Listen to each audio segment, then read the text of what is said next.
रुकिए, मैं भारत का एक कम्युनिस्ट लीडर हूँ। ये है साल 1950 और भारत सरकार ने प्रिवेंटिव डिटेंशन एक्ट का मिसयूज करके मुझे बिना कोई कारण बताए जेल में डाल दिया। ये मेरे नेचुरल राइट्स का वायलेशन है और प्रिवेंटिव डिटेंशन एक्ट संविधान के आर्टिकल 14, 19 और 21 के अगेंस्ट है।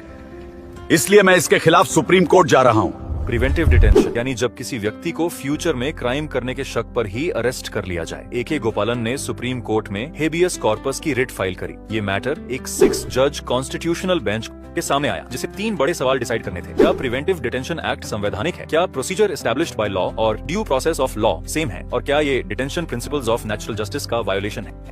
माय लॉर्ड्स, मेरे क्लाइंट को बिना कारण बताए डिटेन किया गया है। ये उनके fundamental rights under article 19 and article 21 का वायलेशन है। आर्टिकल 21 के प्रोसीजर एस्टैब्लिश्ड बाय लॉ का मतलब है कि जिस प्रोसीजर से फंडामेंटल राइट्स का वायलेशन हो उसका फेयर और रीजनेबल होना जरूरी है। ये ड्यू प्रोसेस ऑफ लॉ के बराबर है। बिना कारण बताए और बिना उनका पक्ष सुने अरेस्ट करना प्रिंसिपल्स ऑफ नेचुरल जस्टिस का भी सीधा वायलेशन है। योर लॉर्डशिप्स, कॉन्स्टिट्यूशन का आर्टिकल 22 स्टेट को प्रिवेंटिव डिटेंशन के लिए कानून बनाने की पावर देता है। प्रिवेंटिव डिटेंशन एक्ट आर्टिकल 21 का वायलेशन नहीं करता, क्योंकि डिटेंशन सिर्फ पार्लियामेंट के बनाए हुए वैलिड लॉ के अकॉर्डिंग किया गया है।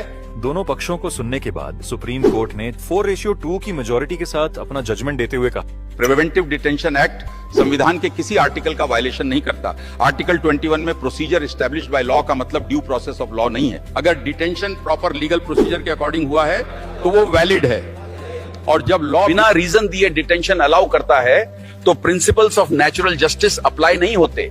प्रिवेंटिव डिटेंशन एक्ट नागरिकों के फंडामेंटल राइट्स अंडर आर्टिकल 19 का वायलेशन है। किसी भी डिटेंशन के लिए जो प्रोसीजर फॉलो किया जाता है वो फेयर और रीजनेबल होना चाहिए। इसलिए अरेस्टेड व्यक्ति को अरेस्ट के कारण बताना और उसे एक इम्पार्शियल ट्राइब्यूनल के सामने सुना जाना जरूरी है। The A.K. Gopalan versus State of Madras case was pivotal in shaping the course of Indian constitutional law concerning preventive detention. While the decision did not incorporate the due process standard as understood in other common law jurisdictions, it laid the groundwork for later cases, such as Maneka Gandhi versus Union of India, which overruled this case and expanded the interpretation of Article 21 to include the right to fair and